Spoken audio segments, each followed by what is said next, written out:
దేవుని వీళ్ళారు, ఒక సేవకుడిని దేవుడు ఎందుకు పిలుస్తాడు? ఆ ప్రాంతంలో ఎవరో ఏడుస్తున్నారు, ఎవరో కృంగిపోతున్నారు.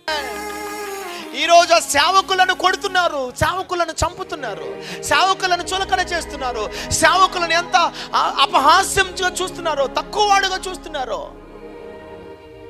డబ్బుల కోసము కాదు ఈ సేవ, పేరు కోసము కాదు ఈ సేవ, ప్రఖ్యాతి కోసం కాదు ఈ సేవ. నీ పేరు జీవ గ్రంథంలో ఉండాలి అని, నీ తల పైకెత్తబడాలి అని, నీ మరణం తొలగిపోవాలి అని, నువ్వు స్వస్థత పొందుకోవాలని, నీ ఆత్మ రక్షించబడి నరకానికి కాకుండా పరలోకము చేర్చబడాలని ఒక ప్రయాస పడడానికి, తనలాంటి మనసు కలిగిన, తనలాంటి ఆలోచన కలిగిన, తన కొరకు బ్రతకగలిగిన ఒక వ్యక్తిని దేవుడు ఎన్నుకొని ఒక ఊరు పంపుతాడు. ఆ ఊరిలో ప్రజలందరూ ఆ సేవకుడిలో నుండి దీవించబడతారు. చప్పట్లు కొట్టండి గట్టిగా.